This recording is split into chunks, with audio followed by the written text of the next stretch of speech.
Hello friends, स्वागत है आपका हमारे यूट्यूब चैनल पर। फ्रेंड्स, आज के इस वीडियो में बात करेंगे कक्षा 8 विषय हिंदी के परीक्षा 2022-23 की दृष्टि से जो महत्वपूर्ण प्रश्न होने वाले हैं उनके बारे में, जिसका कंप्लीट सॉल्यूशन आज के इस वीडियो में हम करेंगे।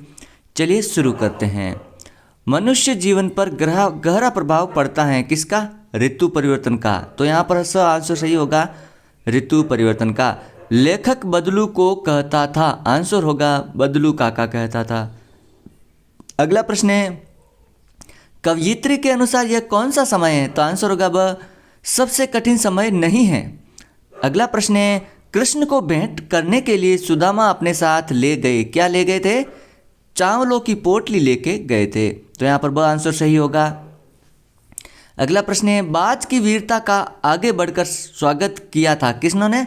लहरों ने किया था। तो यहाँ आंसर होगा वह। अगला है, लेखक ने टिकट बाबू को कितने का नोट दिया? तो आंसर होगा वह 100 का नोट दिया था। प्रश्न संख्या 7, जड़ का विलोम शब्द होता है चेतन, यहाँ पर आंसर आएगा स चेतन। वारिद जलद पयोधी पर्यायवाची हैं किसके? बादल के। तो यहाँ पर आएगा ब आंसर बादल।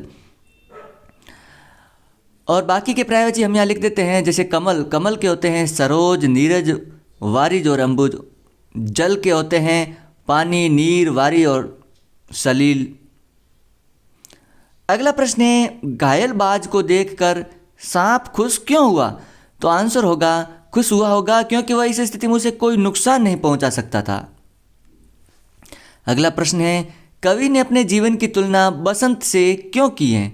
तो आंसर लिखेंगे, कवि ने अपने जीवन को बसंत बताकर अनंत काल तक जीने की इच्छा रखता है, अर्थात जिस प्रकार बसंत को आते ही वातावरण आनंदमय हो जाता है, वैसे भी वह भी अपने कार्यों से इस संसार में यश पाने की इच्छा से पूरित होकर अनंत काल तक जीने की इच्छा रखता है।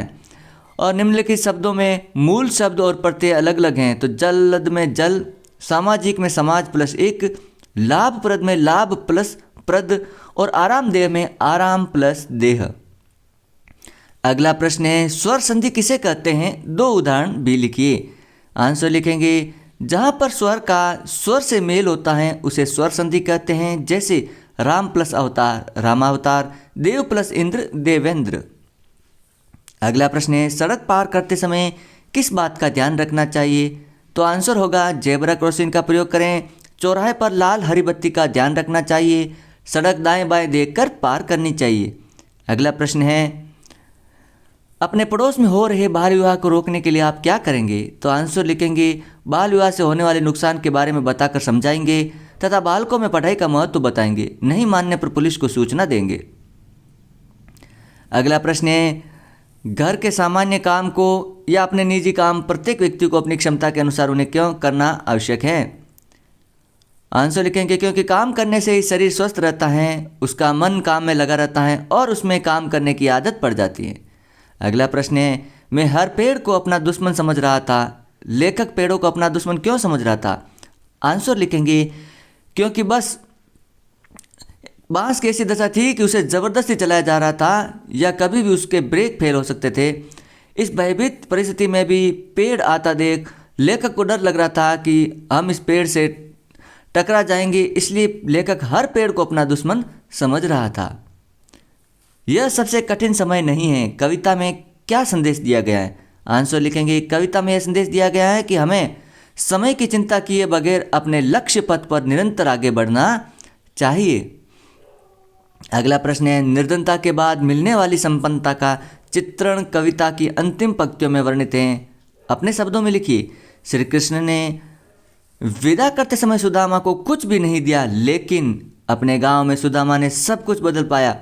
टूटी झोंपड़ी के स्थान पर महल बने थे सोने के तथा रेशम की सेज थी। पहले खाने के लिए पर्याप्त अनाज नहीं था, वहाँ पर अब सब कुछ था। अगला प्रश्न है, पत्र धरोहर हो सकते हैं लेकिन एसएमएस क्यों नहीं? तर्क सहित उत्तर दीजिए। आंसर लिखेंगे, क्योंकि पत्रों को हम संभाल कर रख सकते हैं लेकिन एसएमएस को नहीं। महापुरुषों के पत्रों को धरोहर के रूप में पुस्तकालय व दुकानों में रख सकते हैं। अगला प्रश्न है, विशेषण किसे कहते हैं? इसके कितने भेद होते हैं? तो आंसर लिखेंगे, जो शब्द संज्ञा के या सर्वनाम की विशेषता बताते हैं उन्हें विशेषण कहते हैं। विशेषण के भेद होते हैं गुणवाचक, संख्यावाचक, परिणामवाचक और संकेतवाचक। अगला प्रश्न है, मानव के लिए स्वच्छता क्यों आवश्यक है, कोविड-19 के परिप्रेक्ष्य में बताइए। तो आंसर लिखेंगे बार बार हाथ धोना, मास्क का प्रयोग करना, सैनिटाइजर का प्रयोग करना, उपयोग किए गए मास्क को इधर उधर नहीं फेंकना। और अगला महत्वपूर्ण प्रश्न है, अपने आप को रमेश मानते हुए अपने प्रधानाध्यापक को 3 दिन के अवकाश के लिए प्रार्थना पत्र लिखिए, या अपने विद्यालय में आयोजित वार्षिक उत्सव का वर्णन करते हुए निजी अपने पिताजी को एक पत्र लिखे, जो कि बड़े हो जाएंगे, आप लिख सकते हो। इस प्रकार ये आज का मॉडल पेपर कंप्लीट होता है। वीडियो अच्छा लगे तो लाइक और शेयर कीजिएगा। चैनल पर पहली बार तो चैनल को जरूर सब्सक्राइब करें। मिलते हैं इसी प्रकार के एक अन्य वीडियो में अन्य मॉडल पेपर के सॉल्यूशन के साथ।